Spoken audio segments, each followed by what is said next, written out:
Daredevil #4, written by Saladin Ahmed, Herman Peralta on art, Jesus Erbatov on colors, and VC's Clayton Coles on letters. It's still, though, this overall book, I get that he wants to have this biblical deal. He wants to have the religious aspect of Matt. We have the father, Matt, as the priest, but it's not doing anything for me to get the book any bit more exciting than it would have been. The idea that he's running this, kids' home and things like that, it just feels like it's just weighing a lot of things down. Mm-hmm. And it's just pulling Matt in all these directions, which that could be a cool enough story of its own. But I don't know that I need to go from things like, oh my God, Ben Urich, he's controlled by the demon sin of envy, to then go to find out, oh my God, Butch, Kingpin's son, who's now the Kingpin, he's going to be killed, to then go and, check out on the girl at the home is shoplifting. For him to just go and say, hey, I'll never give up on you. I got your back and let's go. Like, I don't need that. It's just a weird play. Then when we end up going into the big thing of, Matt confronting Ben Urich, you even have at one point like an exorcism, but it's not even that cool.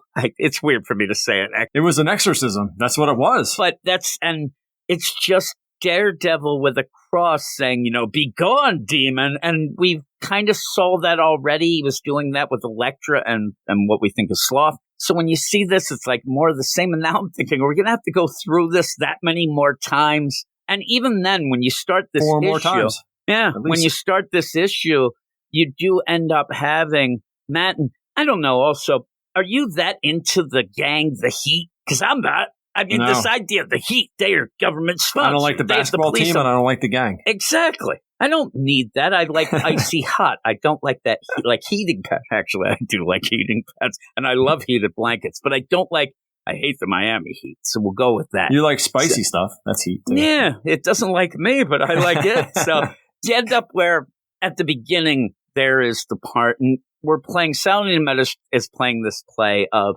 almost always at night. When Matt becomes there, he's vicious.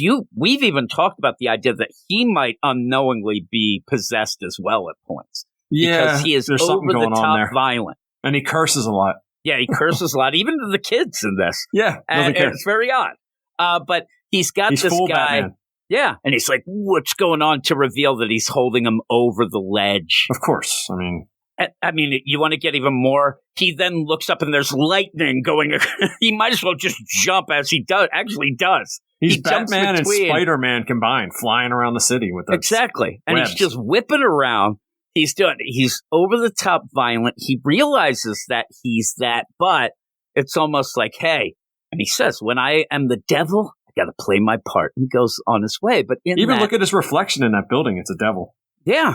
Yeah, it's crazy, right? So, glowing eyes and even bigger horns. So is that right there? Are you seeing what might be a little... There's something going on, and just to flip so I don't forget, if you look at the Envy monster, it's got the Daredevil symbol on its forehead. Yeah, isn't that crazy? And it's like, it's kind of faded a little to do that. So might these be, as Matt came back to be Father Matt, that these are not just the sins, but they're Matt's sins? Yeah. That they end up being Matt Murdock's sins personified into the demons of the 7 deadly sins to then go and possess his friends and family and loved ones. Might be. It really might be that. Again, when you had that Sloth talking, it was kind of, not that it wasn't trying to manipulate Matt and do that, but it was like, come on, Matt, just relax. Like, you're doing too much like buddy. That. And maybe it's a little more, like you said, the idea that it is him and stuff. So we'll have to see. We'll have to see what's going on there. And as he ends up taking all of these down, maybe he's also I don't know. But you have Ben, and he is, pretty much again, the Daily Bugle, who wants to get clicks, right? Okay, we get it. But the idea that print is dead, they're kind of going... The idea that they're playing any sort of idea that the Daily Bugle has never... Now, they're going with Ben. You're always the truth seeker. You're always doing... But the Daily Bugle kind of known to be this kind of paper anyway with J. Jonah, with Spider-Man. So don't give me the idea that they've never been a clickbait thing even before that was such a thing. you'd have menace on every single paper on the everyone. deal. So it's just playing what is normally the Daily Bugle, but Ben's doing it, and that throws Matt comes, and he says at this point that Ben doesn't recognize him. Ben doesn't know. So that's something that we've been wondering. Do people know that this is Matt Murdock? But if we said it doesn't solve the problem, because what do they think then? Where is it on record? Where do they think he grew up? What do they think he did? And I'm talking the church, but maybe the church isn't on it as well. I don't know. It's weird, that whole play of it. But Elektra knew. Elektra remembered. But then again, she was in hell. I don't know. So you end up going, and he ends up realizing that, yes, Ben is being controlled by what looks like envy, the sin of envy, a demon that he's going to have to end up, doing an exorcism for. In the meantime, he gets a call from Robbie, Ben does, and the story about, hey, we heard a tip that there's going to be a hit out on Butch, the new Kingpin's son. And you even have that deal, it seems like, well, I'm going to go to the police and tell them so it does. No, you don't go to the police. This is our story. We're going to do it.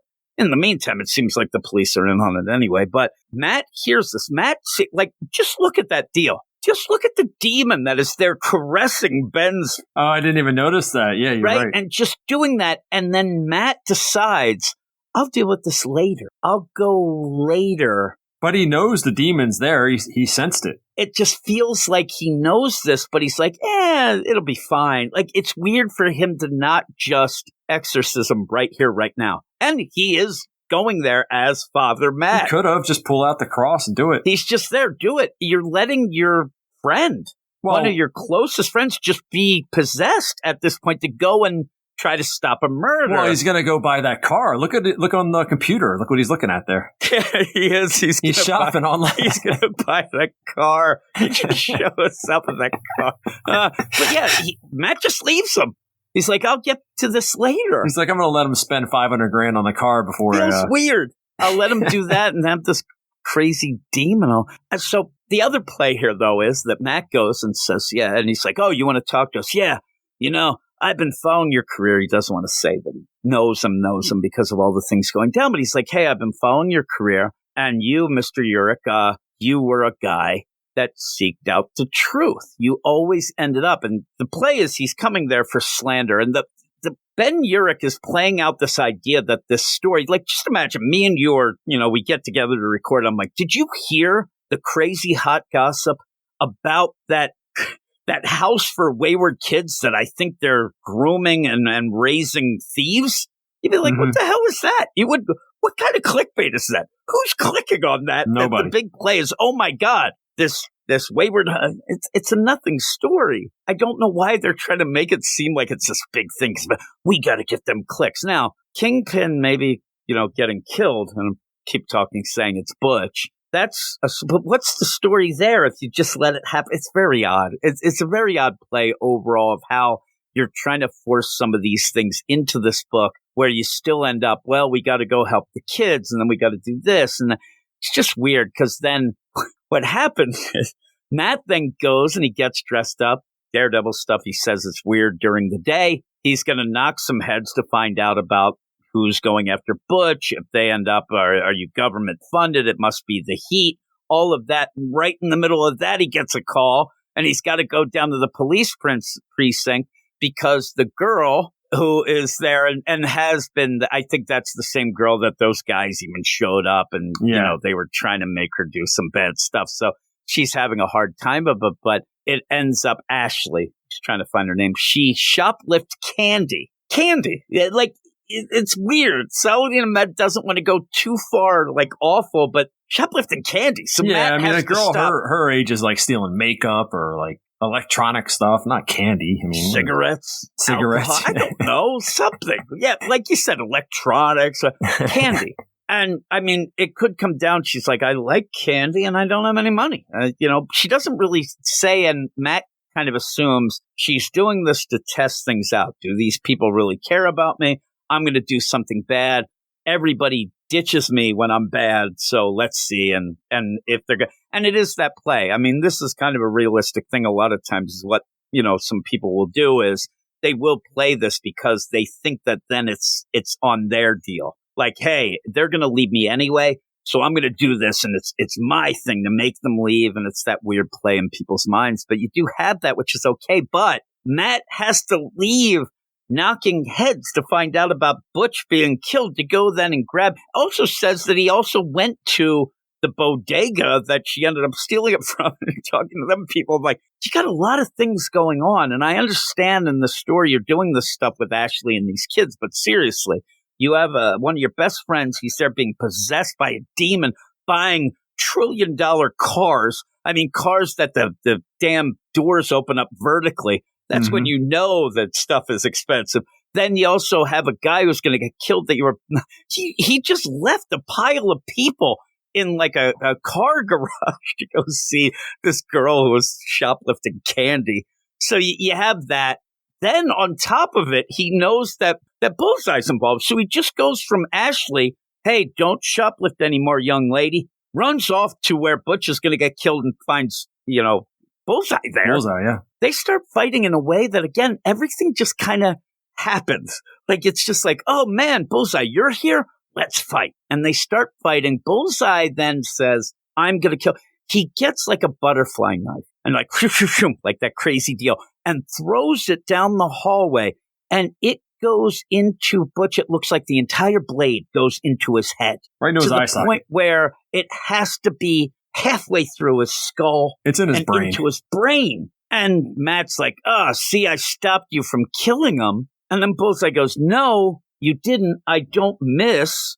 You're not so smart. Maybe this will play out that Bullseye did, but I think what's going to happen is he's going to lose some brain cells. He's going to gain 200 pounds, lose all his hair, and dress in white suits. And he's just going to look like crazy Kingpin. Yeah. He's just going to look like his dad, just like, like this crazy, slow Kingpin, slow Fisk, they'll call him. Yep. The one thing that you do have, again, because Bullseye can make any sort of thing into a weapon, you do have a kind of a neat thing, I guess. Yeah, he throws his tooth. He gets his tooth knocked out by Matt again, I think, showing that he's a little more violent than usual, and then grabs it and flicks it and sets off the fire alarm, which then after that, then with that going on, throws a smoke bomb. He throws a smoke bomb. I'm like, why didn't you throw that in the first place? Like, you're doing these out of order. Like, I don't know. Maybe he likes it. Maybe he is a guy who probably does like getting teeth knocked out, so I can go with it. But he's all about the theatrics, Yeah. Again, it's like I can turn everything I have or anything I grab into a weapon, including the smoke bomb, which is actually kind of a weapon. Just throws it down as he's Chris Angeling his way out of there, because that's when Matt, like, he can't really chase down Bullseye because he has to make sure that Butch is okay, even though he hates Butch. But again, he doesn't want anybody to die. I was thinking, like, hey, yeah, he's going to live, but like, what's his quality of life going to be? I mean, it's if they played this, because he had this blade is completely in, and he is like he can't even talk. So is that what we're going to get? I don't know. Maybe we'll have there where not only do we have the house for wayward kids, we're going to end up where Butch now lives in the house with Father Matt, and that he's going to have to change his diaper, because I think that, Butch is in big trouble here. Or they'll just be like, oh, well, he's fine. Maybe we'll or at least have an eye patch. That's a guarantee. Yeah. I mean, seriously. I mean, it's to the point where that knife is embedded so far in that you have even Matt, like, he doesn't want to remove it. No, you can't. And then he picks up the body and he starts walking through this big, deal, the big mansion there, and people are dead everywhere.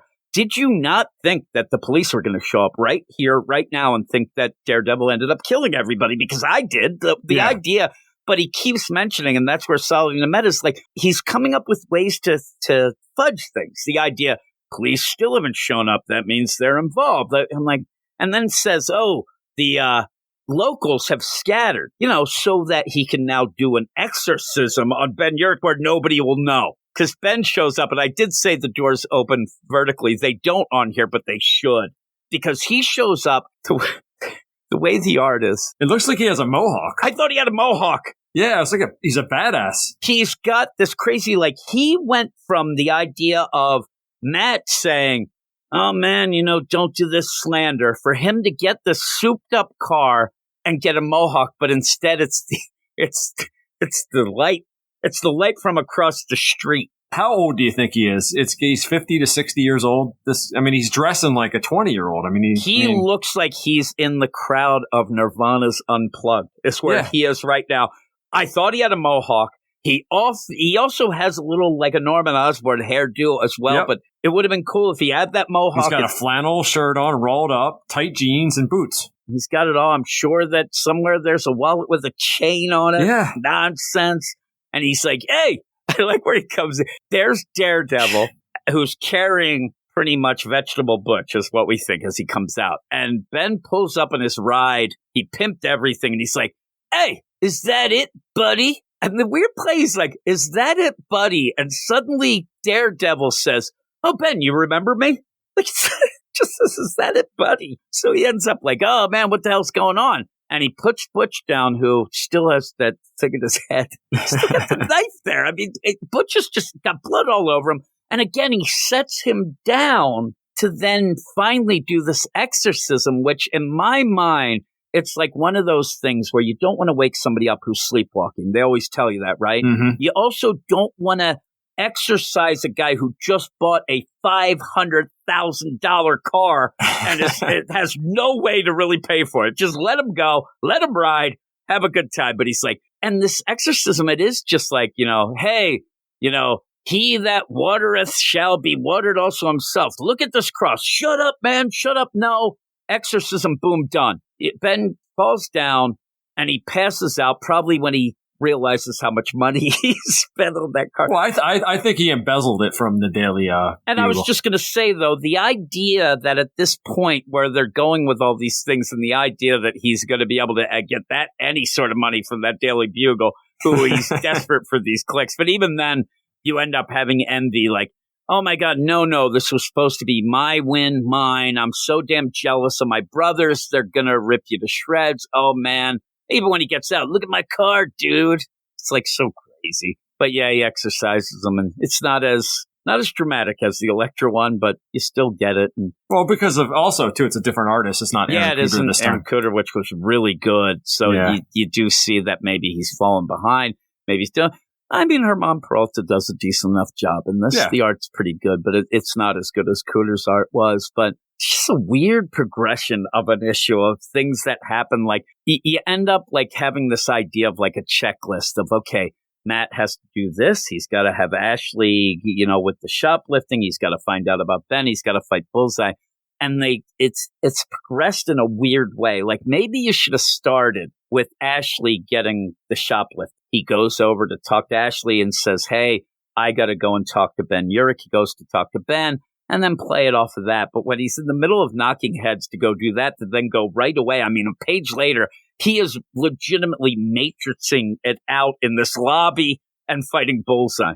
And I had problems saying matrixing the deal, but it's insane. But what would you give this? It's not horrible. It's kind of funny, but... No, there's some interesting things you notice when you look at it a third time at this point for me, but I'd give it a 7. It's still I'd give it a 7. Pretty good. I seemed like I was being negative, but there's some weird things going on. I kind of want Matt just to get back to being Matt. Well, what you're doing is you're just taking Matt the lawyer and making him Matt Priest, and it's nothing really anything different. It's just... For some reason, he's not a lawyer anymore. The Daredevil is the same. It's just the difference is his job. You are all weirdos.